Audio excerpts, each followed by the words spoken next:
Hello বন্ধুরা, আবারও চলে এলাম নতুন একটি ভিডিও নিয়ে। আর আমার নতুন ভিডিও তোমাদের সবাইকে অনেক অনেক স্বাগত।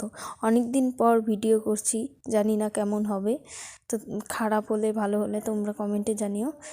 আমার দিদির বিয়ে 13ই ফাল্গুন, তাই আমি এখন বাড়িতে এসেছি। আর চুলগুলো সব ছিঁড়ে একদম উঠে পাতলা হয়ে গিয়েছে, তাই বললাম দিদিকে একটু চুলটা কেটে দিতে। তো এখনও আমার চুল কাটছে, এরপর মার চুল কেটে দিবে একটু। আর বাড়িতে বিয়ে আছে, তাই একটু সবাই চুল কাটছি। তারপর আমার মেয়ের চুলগুলোও কেটে দেবে। তো চুল কাটার পরে ওরা যাবে আজকে আমার জেঠু বাড়িতে। জেঠু বাড়ির থেকে দিদিকে আইবুড়ো ভাত দেওয়া হয়নি, জেঠিমুনি আইবুড়ো ভাত দেবে। তো আমার চুলটা কাটার পরে আমার মেয়ের চুল কাটবে।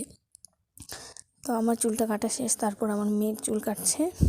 চুল কেটে দিয়ে তারপর স্নান করে সবাই ওরা যাবে, আমি যাব না, আমি বাড়িতে থাকবো।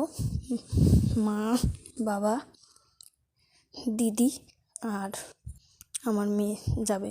বাবা দিয়ে চলে আসবে, ওদেরকে রেখে আসবে। তো আমার ভিডিওটা কন্টিনিউ দেখতে থাকো, আর অবশ্যই কমেন্টে জানিও কেমন হয়েছে। তো আমার মেয়েরও চুল কাটা শেষ, এরপর যাবে জেঠু বাড়িতে। তো জেঠু বাড়ির থেকে এসে তারপর তোমাদের সঙ্গে দেখা হচ্ছে।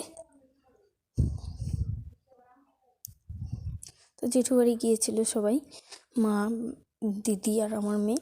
বাবা ওদেরকে দিয়ে এসে পড়েছে। তারপর আমার জন্য এসব পাঠিয়েছে, আমার জন্য, বাবার জন্য।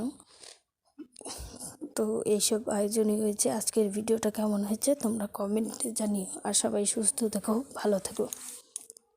আজকের জন্য এই পর্যন্তই, টাটা।